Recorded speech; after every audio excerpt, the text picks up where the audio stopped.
अस्सलाम वालेकुम फ्रेंड्स, मैं हूं आपका टैक्स दोस्त और टैक्स होस्ट एंथनी विलियम्स और आप देख रहे हैं टैक्स दोस्ती रिपोर्टिंग वीडियोस। आज है 30 मई 2019, 30th ऑफ मई 2019 और जो एसेट डिक्लेरेशन स्कीम है गवर्नमेंट ने उसको आप एसेट डिक्लेरेशन फॉर्म सबमिट करने की लास्ट डेट जो है वो है 30 जून 2019 और उस पे हमने एसेट डिक्लेरेशन ऑर्डिनेंस 2019 पे हमने कानून बनाया। जो कानून बना था उस पे हमने 6 पार्ट्स की वीडियो की आप यूट्यूब चैनल पे, और हमारा जो वेबसाइट है taxdosti.com उस पर आप ब्लॉग पर अगर आप जाएं तो ये सारे पार्ट्स हैं जो उस पे। उसके अलावा भी और अपडेट्स उससे रिलेटेड इमूवेबल पार्ट्स SECP, तो ये 6 पार्ट्स एसेट डिक्लेरेशन पे हैं।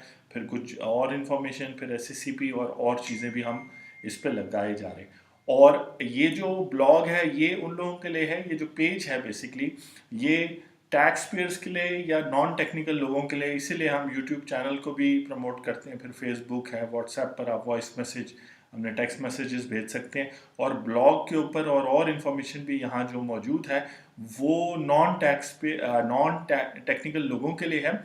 अगर आप इंटरेस्ट रखते हैं क्योंकि आप स्टूडेंट हैं या आप टैक्स लॉ प्रैक्टिस करते हैं या आप चार्टर्ड अकाउंटेंसी कॉस्ट मैनेजमेंट है, तो ये लर्न टैक्स लॉ का पेज है जिस पर स्पेसिफिकली वो वीडियोस, जैसे कल हमने वीडियो बनाई थी कि फाइनल टैक्स रजीम क्या होती है या वो कौन कौन से लोग हैं, वो लिस्ट क्या है सेक्शन 114 के तहत जिनको एक्चुअली टैक्स फाइलिंग करनी है। तो इस तरह के जो वीडियोस बनेंगी वो जो है आपके लर्न टैक्स लॉ के पेज पर होंगी, तो आप आ सकते हैं। आज जो है अब एक सीक्वेंस चल ही रहा है, तो आज हम बात करेंगे विद होल्डिंग इनकम टैक्स की बात, जो बहुत ज़्यादा, वो भी एक सवाल पूछा जाता है। जो हमारा यूट्यूब चैनल है, जो व्हाट्सएप है उस पे जी विद होल्डिंग आप खुद भी पूछते होंगे, आपस में डिस्कस भी करते होंगे।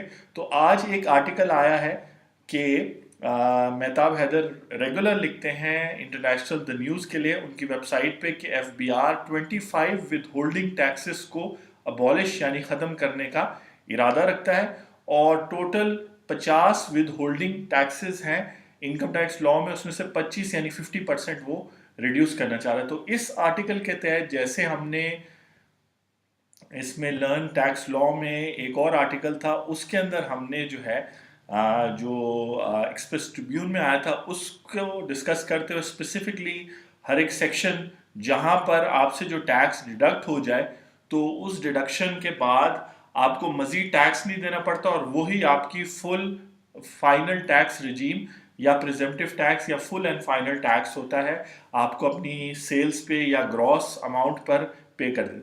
लेकिन बहुत सारी ऐसी ट्रांजेक्शन्स है जिसमें एग्जैक्ट अमाउंट्स, अब मेरा तो यही ख्याल है कि हमारे जो टैक्स दोस्त हैं ऑनरेबल FBR चेयरमैन नए सैयद शबर जैदी, वो ही बेसिकली ये सारी चीज़ें बोल रहे हैं, तो फिर अखबार वाले भी उसको एग्जैक्ट लिख रहे हैं। पहले जनरल लिखा जाता था कि FBR to abolish withholding taxes, अब एग्जैक्ट फिगर्स लिखी जा रही हैं क्योंकि वो अकाउंटेंट भी हैं, चार्टर्ड अकाउंटेंट हैं वर्ल्ड रैंकिंग फेम के। तो अकाउंटेंट जो है हमेशा वो एग्जैक्ट फिगर्स की बात करता है क्योंकि वही उसका काम होता है। तो उस लिहाज से जो एग्जैक्टली अब आपको पता है कि प्रिजम्पटिव टैक्स में कौन कौन सी इनकम्स आती हैं, उन पर हमने इस वीडियो में बात की है। यानी कि डिविडेंड इनकम है, उसके अलावा नॉन रेजिडेंट्स को पेमेंट है offshore digital services technical services के लिए, फिर ये सेक्शन 7 में वो, तो ये आप देखेंगे तो ये वो डिडक्शंस हैं जो आपसे एक दफ़ा टैक्स डिडक्ट हो जाए फाइनल टैक्स रिजीम के तहत, तो ये टैक्स आपको वापस नहीं हो सकता, रिफंड नहीं हो सकता, ना ही आप इसके अगेंस्ट कोई डिडक्शन एक्सपेंसेस या लॉसेस क्लेम कर सकते हैं। तो चूंकि ये वाला पेज लर्न टैक्स लॉ वाला है टेक्निकल, तो आई होप कि आप फॉलो करें कि टैक्स लॉ में 3 तरीके हैं। एक नॉर्मल टैक्सेशन है जिसपे हम जुलाई ऑनवर्ड बात करेंगे, जहां हम वीडियोस बनाएंगे जहां पर आपको पता चलेगा कि नॉर्मल टैक्स में अगर आपने टैक्स कैलकुलेशन करनी हो तो कौन सी चीज़ इनकम लेनी है, कौन से एक्सपेंसेस लेने हैं, कैसे आपने नेट कैपिटल गेन या net profit according to tax loss calculate करना है, तो वो है। बाकी इसके अलावा 2 शॉर्टकट तरीके टैक्स लॉ में डाल दिए गए हैं। एक है फाइनल टैक्स रिजीम, जहां आपसे फॉर एग्जांपल डिविडेंड पर जो कट जाता है सेक्शन 5 के तहत 10%, या अगर नॉन फाइलर है तो 17.5%, जो भी टैक्स ईयर 2019 के रेट्स है, जिस टैक्स ईयर में भी आप ये वीडियो देख रहे हैं, तो वो आपकी फुल एंड फाइनल लायबिलिटी। लेकिन कुछ ऐसी ट्रांजेक्शन्स हैं जहां पर जब टैक्स आपसे डिडक्ट होता है तो वो विदहोल्डिंग टैक्स कहलाता है, या वो एडवांस टैक्स ए टैक्स के नाम से, जैसे मोबाइल फोन और के बिलों में, पीटीसीएल के बिलों में जो लैंडलाइन नंबर है, या इलेक्ट्रिसिटी में ए टैक्स के नाम से, AIT यानी एडवांस इनकम टैक्स के नाम से। तो गवर्नमेंट ने डिसाइड किया कि 25 विदहोल्डिंग टैक्सेस जो है ना, आउट ऑफ 50 विदहोल्डिंग टैक्सेस, उनको खत्म किया जाए। तो विदहोल्डिंग टैक्स का मैं आपको कॉन्सेप्ट समझाता हूँ। विदहोल्डिंग टैक्स का मतलब ये होता है, जिसको WHT कहते हैं, कि हर साल जो गुजर रहा होता है, जिस तरह इस वक्त आज हम 30 मई 2019 को खड़े हैं, तो इस वक्त टैक्स ईयर 2019 चल रहा है, ठीक है। और जो एमनेस्टी स्कीम है वो आपके उन एसेट्स, अनडिस्क्लोज एक्सपेंडिचर्स और सेल्स के लिए है जो आपने 30 जून 2018 तक यानी टैक्स ईयर 2018 तक के लिए की थी।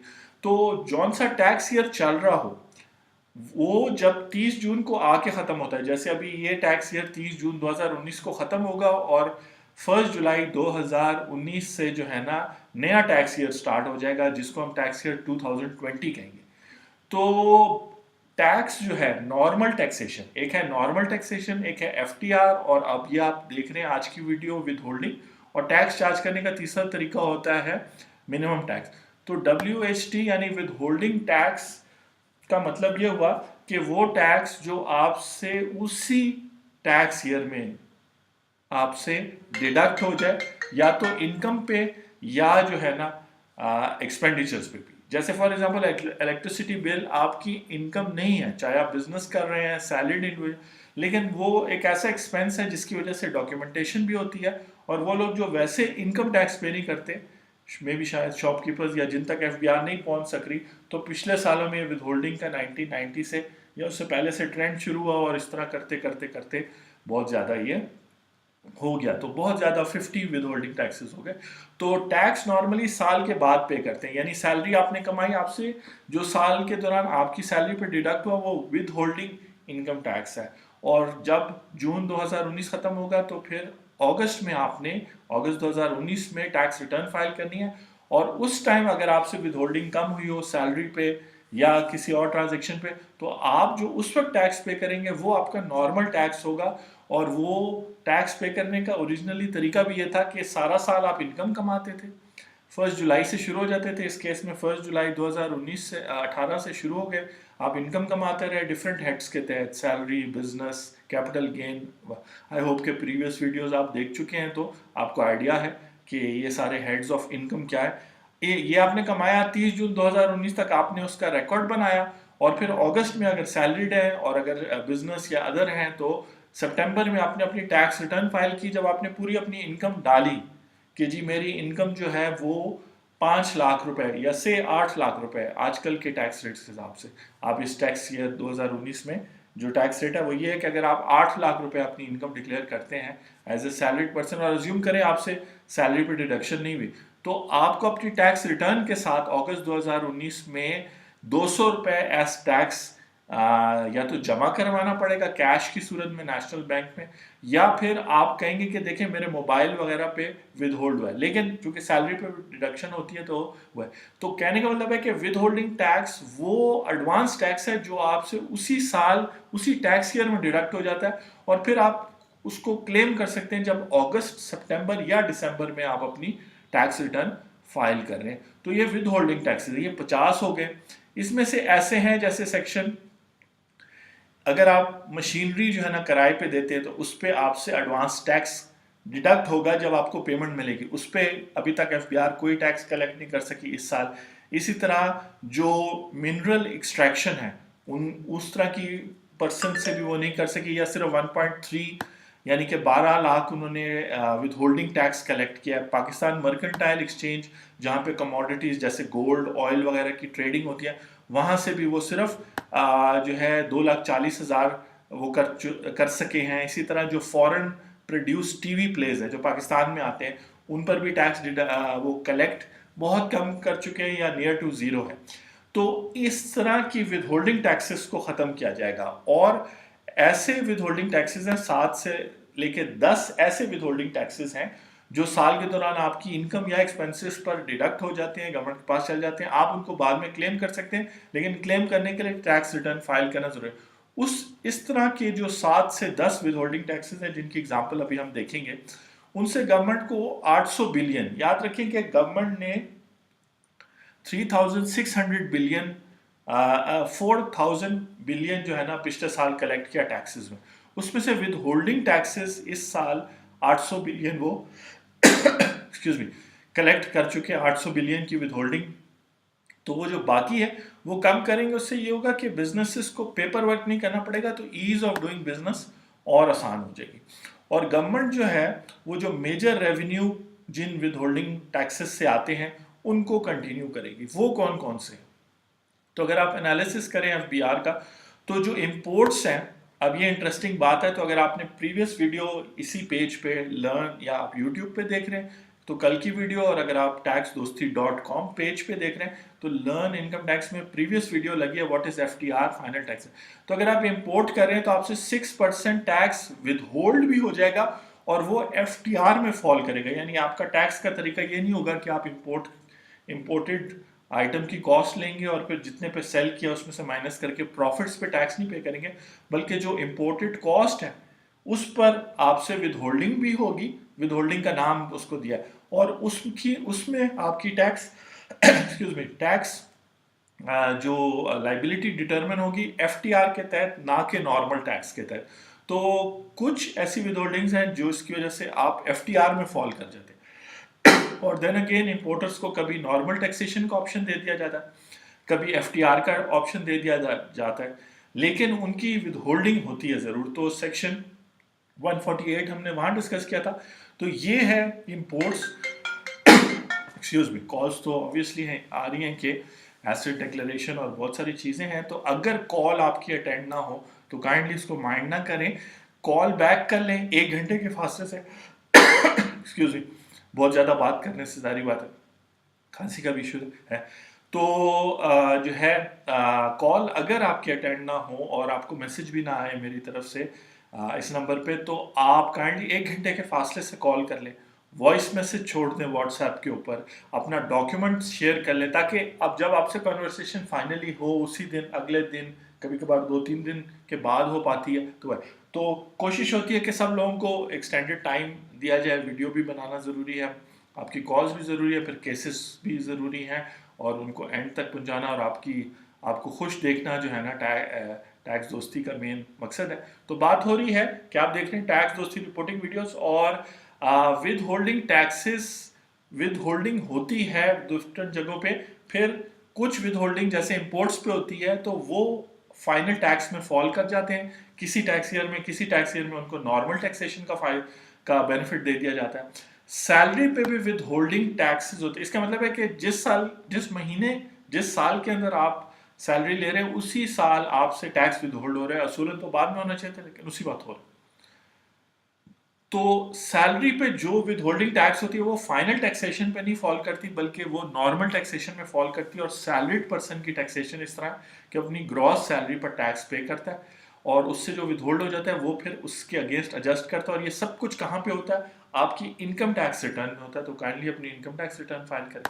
डिविडेंड पे भी विद होल्डिंग होती है, लेकिन डिविडेंड की फिर टैक्सेशन, अगर आप सिर्फ डिविडेंड इनकम है आपकी, आप सिर्फ डिविडेंड रिसीव कर रहे हैं, तो आप एक तरह से income from other sources receive कर रहे हैं, और उस पर जो विद होल्डिंग हो गई है वो आपकी फाइनल टैक्सेशन में फॉल करेगी। तो आप सेक्शन 114 जिसकी वीडियो बनी हुई है लर्न टैक्स लॉ taxdosi.com की वेबसाइट पर आप जाके देख सकते हैं, उस पेज पे डिविडेंड की जो आप टैक्स रिटर्न है वो सेक्शन 114 वाली नहीं बल्कि 115 वाली फाइल करेंगे, तो फिर वहां आपको ये नहीं बताना पड़ेगा कि कौन सा हेड ऑफ इनकम है। मैं ये बात कह गया, लेकिन बेसिकली एक तरह से इनकम अगर डिविडेंड फॉल करे तो वो इनकम फ्रॉम अदर में फॉल करता है, लेकिन चूंकि वो प्रिजम्पटिव में है यानी फाइनल टैक्स में है, तो उसकी सबसे पहले आपको डिविडेंड मिला 100 रुपए का, उस पर आपके फाइलर स्टेटस के हिसाब से आपसे टैक्स कट गया, वो टैक्स जो है विदहोल्ड हुआ आपसे।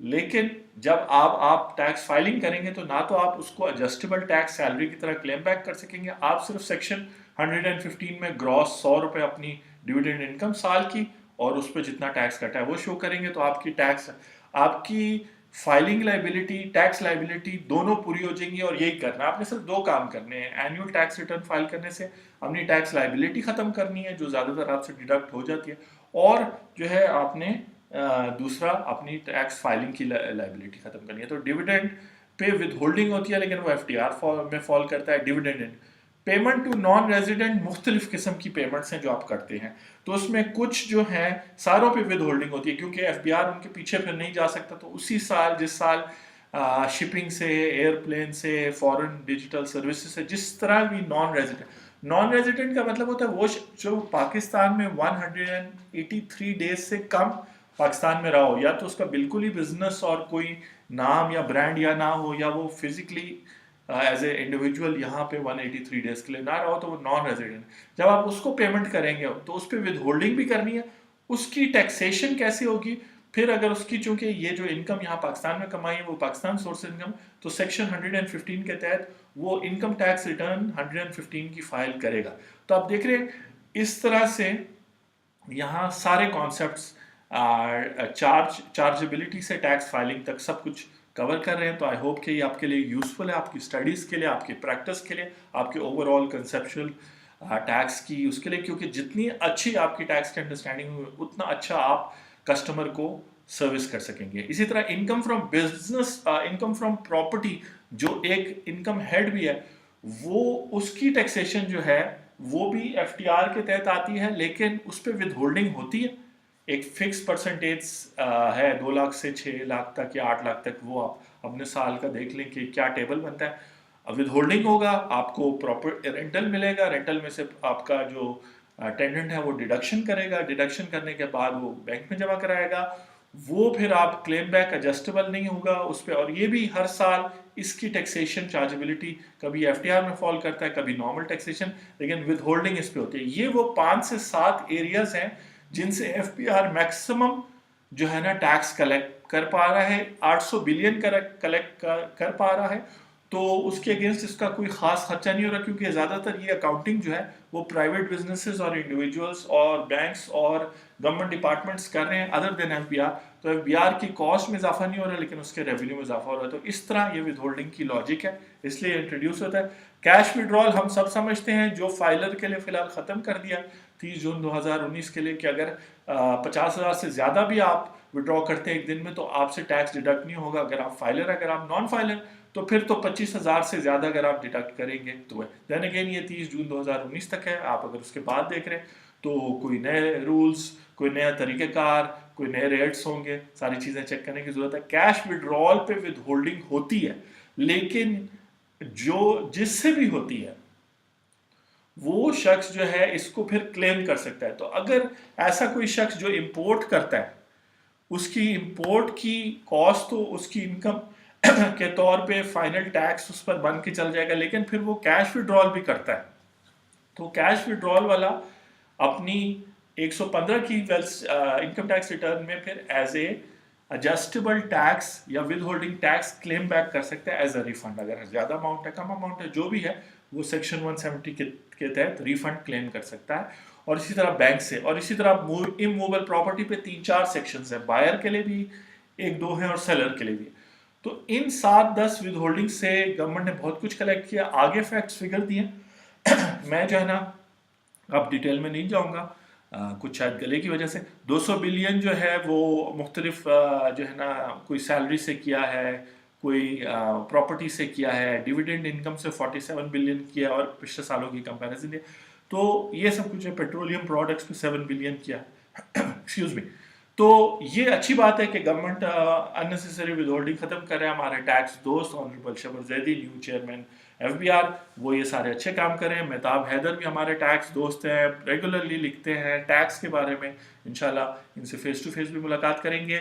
लास्ट में एक बोनस के तौर पे बेनामी सेल्स की वीडियो हमने लगाई थी 1-2 दिन पहले, और हमने कहा था कि बहुत सारे इंडस्ट्रियलिस्ट है जिसमें इन्होंने, हम नहीं कहते, शुगर और टेक्सटाइल कंपनी को टॉप पे रखा था कि फ्रॉड तरीके से वो जो है ना अपने ड्राइवर्स वगैरह के नाम पर इनवॉइसेस इशू करके सेल्स टैक्स और इनकम टैक्स विद होल्डिंग से बच रहे थे। तो यहाँ पे इस आर्टिकल के अंदर जो डॉन में छपा है, डॉन थोड़ा सा और भी रिसर्च करके आर्टिकल्स लिखता है, तो सेल्स स्प्लिटिंग का तरीका बताया है। देन अगेन आप taxdosi.com के जो लर्न इनकम टैक्स का जो पेज है उस पर देख रहे हैं, तो ये उन लोगों के लिए वीडियो है जो टेक्निकल लोग हैं, जो स्टडी कर रहे हैं या प्रैक्टिस करते हैं टैक्स लॉ को। तो सेल्स स्प्लिटिंग ये होती है कि आप अपने प्रॉफिट को किस तरह से कम शो करते हैं। तो मैन्युफैक्चरर सेल्स स्प्लिटिंग इस तरह करते हैं, और देन अगेन मैं कहूँगा हम नहीं कह रहे कि सेल्स शुगर वाले और टेक्सटाइल वाले करते हैं, इन्होंने एग्जांपल दी है और उसमें हकीकत भी होगी। तो बेसिकली शुगर, अब आप शुगर मैन्युफैक्चरर है, आप 35 रुपीज पर किलो की सेल शो करते हैं as manufacturer to a verifiable person. वो जो वेरीफाइबल पर्सन होता है, आप ये आर्टिकल पढ़ सकते हैं, इसका लिंक हम इसमें यूट्यूब चैनल में और ब्लॉग इस पेज पर यूट्यूब चैनल पे देंगे, तो आप यूट्यूब चैनल विजिट करके इस लिंक को फिर रीड कर सकते हैं इस आर्टिकल को। तो 35 रुपीज का आप एक वेरीफाइबल पर्सन का आईडी कार्ड लेते हैं और शो करते हैं कि इसको सेल कर दी, उसको सेल कर दी आपने, और उस पर टैक्सेस वगैरह या विदहोल्डिंग नहीं करते। वो शख्स एक्चुअली आपका ड्राइवर या आपका लेबरर होता है, और फिर वही चीनी चूंकि होती तो आपके पास ही है, तो वो फिर आप एज डिस्ट्रीब्यूटर जो है ना 55 रुपीज का बेचते हैं। आप भी मैन्युफैक्चरर हैं, लेकिन आपकी कंपनी के जो डायरेक्टर्स हैं उन्होंने फिर एक डिस्ट्रीब्यूशन कंपनी खोली हुई है, वो 55 रुपीज जो है ना क्या कहते हैं का सेल करते हैं। थोड़ा सा ये बात सुन के जज्बात में भी आ गए कि लोग कितना फ्रॉड करते हैं, इतना पैसा कमा के डेफिनेटली उनकी अपनी लाइफ टाइम में तो फायदा नहीं होगा उनको इस पैसे का। 35 से 55, तो 20 रुपए जो है ना एक एडिशनल प्रॉफिट है, जिसमें शायद 1 रुपए आपका एडिशनल खर्चा हो रहा है ना, आप टैक्सेस पे करें, वो 20 रुपए फिर आप छुपा लेते हैं, वो यहाँ पे जिक्र है। तो ये है सेल्स स्प्लिटिंग, क्या पूरी सप्लाई चेन में आप ही इन्वॉल्व हो, मैन्युफैक्चरर भी आप हो, डिस्ट्रीब्यूटर भी आप हो, और शायद रिटेलर भी आप हो, लेकिन एज अ मैन्युफैक्चरर तो आप अपना जो है ना सेल्स टैक्स चार्ज करके, और चूंकि वो इंडिविजुअल है शायद उससे विद होल्डिंग नहीं करते, तो आप जो है ना गवर्नमेंट को पे कर देते हैं 35 रुपीज़ पे सेल्स टैक्स भी पे कर दिया, विद होल्डिंग नहीं की, क्योंकि वो इंडिविजुअल था, आपका ड्राइवर था, लेकिन आपने उसको एज ए डिस्ट्रीब्यूटर शो किया। फिर अपनी ही एक और डिस्ट्रीब्यूशन कंपनी के पास वो शुगर गई, तो उसके कागज़ों में शो किया, जाहिर बात है उसमें 20 रुपये प्रॉफिट ऐड, ये 20 रुपये छुपाया। और अगर यही प्रोसेस अगर आपने आगे आगे शो करते गए, तो सिर्फ आपने थोड़ा थोड़ा पे किया सेल्स टैक्स, और बाकी जो है ना आप काफ़ी सारा मुनाफा छुपाते गए। ये बेसिकली जो director general of broadening of tax base है, अगर आप बहुत पैशनेट है टैक्स लॉ के बारे में और टैक्स एवेडर्स को पकड़ना चाहते हैं, तो director general of broadening of tax base के अंदर as a CSS officer, as a bureaucrat आप जॉब करें, अपनी रेपुटेशन बनाएं दबंग किस्म के, आप फिर डायरेक्टर जनरल आपका नाम होगा, और आप बड़े बड़े फ्रॉड पकड़ेंगे, और आप टैक्स दोस्त तो होंगे ही होंगे, लेकिन इस मुल्क को भी फ़ायदा पहुँचाएंगे। मैं हूँ आपका टैक्स मेज़बान और टैक्स दोस्त एंथनी विलियम्स। आप देख रहे हैं टैक्स दोस्त की रिपोर्टिंग वीडियोस। आज है 30 मई 2019। एसेट डिक्लेरेशन कैसे करनी है आईआरएस में, इंशाल्लाह इस पर हम बात करेंगे आने वाले दिनों में, कल परसों। Thank you.